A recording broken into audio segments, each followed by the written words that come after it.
is 9 News with Peter Overton. Good evening everyone and welcome to 9's Late News. The great lockdown of Greater Sydney is nearly over, granting freedom for the double vaccinated after spending 106 days chained down by COVID rules. From midnight, families and friends will be reunited, businesses will open their doors and life will begin to feel a little like how it once was. Let's go to 9 News reporter Laura Tunstall, who we find in Sydney. Laura, good evening. Barbers, retail, restaurants and pubs are all bracing for a big reunion with customers tomorrow. They sure are, Pete, and for some they couldn't wait. The Toongabbie Sports Club is throwing open its doors at midnight. Patrons who enter here will have their vaccination status checked at the door. They'll then walk through this amazing balloon entryway before, I'm guessing, they'll be making a beeline straight for the bar. Bar staff have been here getting ready all day. They are excited to be back at work. It's been a really tough time for the hospitality industry, but they're putting that behind them and they're excited about what's to come midnight. It's certainly been a long time between drinks, Pete. It sure has, and we wish them all the very best of luck and good business. Thank you, Laura. Of course, new freedoms come hand in hand with new rules for the fully vaccinated. Let's go through them now. 10 people can come over to your home. 30 can gather outside. Masks are no longer mandatory outdoors. You can book a table of up to 20 people for lunch or dinner, or enjoy a drink at the pub sitting down or standing up if you're outside. Gyms can host classes of up to 20 people, and swimming lessons will return to indoor pools. Density limits will apply for retail and beauty services. And 100 guests are now allowed at weddings and funerals. Bill Hogan has more details on all of this. Bill, hi to you. The travel limit will also be gone from tomorrow.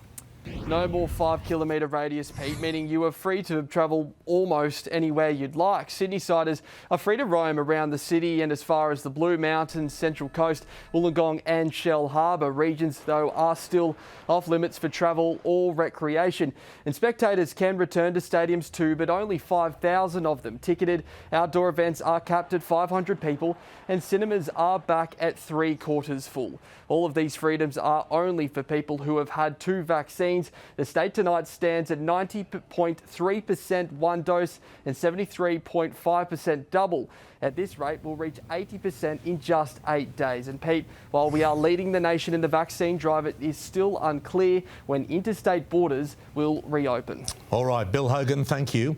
In regional New South Wales, you can head back to work from tomorrow, even if you have had just 1 dose of the vaccine. That rule applies to anyone who lives outside Greater Sydney, the Blue Mountains, Wollongong, Shell Harbour and the Central Coast. From November 1, you must be fully vaccinated. It's hoped the race that stops a nation will restart the city of Melbourne. 10,000 fully vaccinated Victorians will be able to attend the Melbourne Cup, and if certain vaccination targets are hit, similar crowds could attend other racing events on the spring racing calendar. To explain further, 9's Elizabeth Boss joins me from Melbourne. Lizzie, good evening to you. Horse racing will be used to get the economy back up and running and hopefully get more people vaccinated. That's absolutely the hope, Pete, and 10,000 people sounds like an awful lot compared to what we're used to at the moment, but this does come with strict conditions. So those attending the Cup will have to be fully vaccinated. They must wear a mask and stick within a few designated zones of the track. You also must live within 25 kilometres of the track. This is essentially being treated like a bit of a trial of a vaccine passport system. And as you've mentioned, we've been told if we get to 80% fully vaccinated in time, then we can also have 10,000 punters at Stakes and Oaks Day. Now, according to the Victorian State Government's roadmap, we're expected to meet that milestone at around November 5. Those race meets are scheduled for November 4 and November 6, so it will be a little bit tight. New COVID cases today in the state, we had 1,890 cases, and it is becoming increasingly clear, Pete, that your vaccination status will be your ticket to returning to life as normal. Elizabeth Moss in Melbourne, thank you. Thanks, Peter. To South Australia now, with a new case detected on board a flight that arrived from Melbourne. The teenage passenger is the second case linked to the flight, with a cabin crew member also infected. To 9 reporter Keziah Sullivan in Adelaide for us. Keziah, good evening. All 25 people on board that flight are tonight in quarantine. Yes, good evening, Pete. They are, and most of them should have been in home quarantine anyway because of the strict border with Melbourne. But as an extra precaution, those who are at a higher risk at contracting the virus have been put into a Medi hotel as well. We also know that the teenager who tested positive went straight into a Medi hotel on his arrival here in Adelaide, so it's unlikely that he's further transmitted the virus, and it's unlikely we'll see any more exposure sites pop up there. There was also a flight attendant on that flight who tested positive yesterday, and she is also at the Tom's Court Hotel here in Adelaide. Authorities have marked that flight as a hot zone now. In some not so good other news, however, it's been revealed today that a truck driver who tested positive yesterday, he wasn't using the QR check-in while he was here in our state. So, Pete, it's likely that we might see some more exposure sites pop up there. OK, Keziah Sullivan at Adelaide Airport, thank you. To show what a mini-vaccinated world would look like, 6 council areas across regional Victoria, including Bendigo, are tomorrow participating in a vaccinated economy trial. Hotels and cafes, as well as a gym and a beauty clinic, will be allowed to open to higher numbers, but only to those who are double-dosed. Customers must show proof of their vaccination status. There is hope for stranded Queenslanders tonight. 1,000 residents currently stuck interstate will return home tomorrow as the state's home quarantine trial gets underway. Let's bring in reporter Alex Heinke in Brisbane. Alex, if this trial goes to plan, home quarantine could be rolled out more widely. Yeah, absolutely, Pete. It could be extended by December to include people travelling for non-essential reasons as well, just say visiting family or friends elsewhere in the country. Also worth noting, you do need to be double dosed if you're at any chance of becoming part of this home quarantine trial.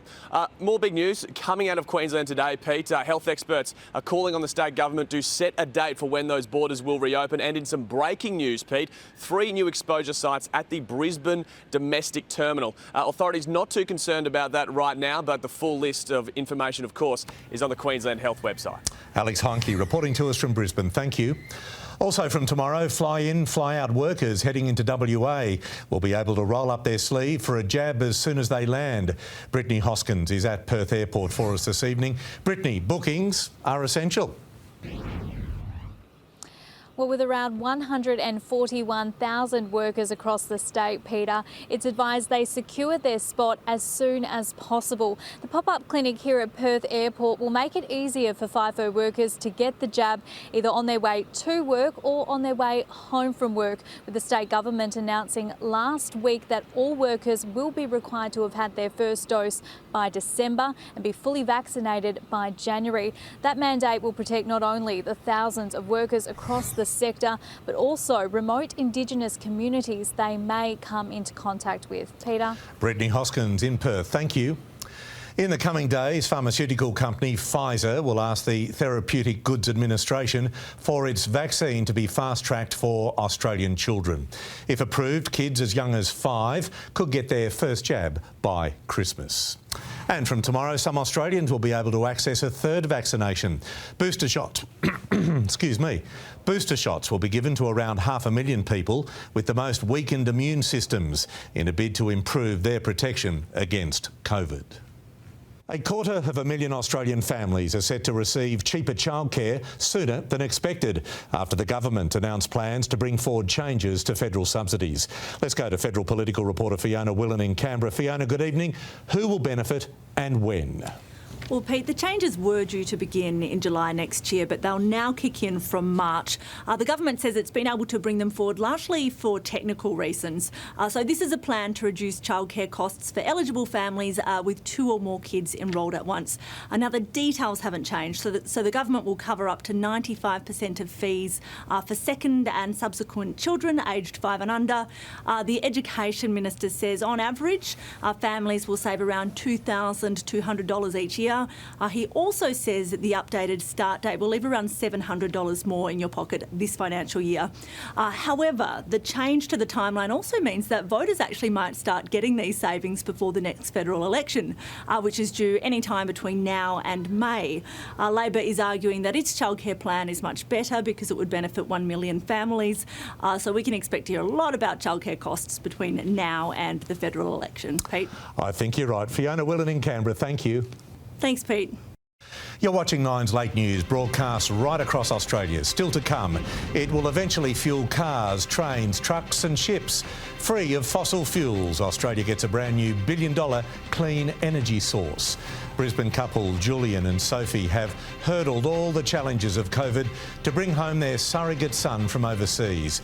Now they celebrate a magic moment with their boy, Liam. A mighty heavyweight boxing match, that story's coming up. And the coldest place on earth is even colder than we thought.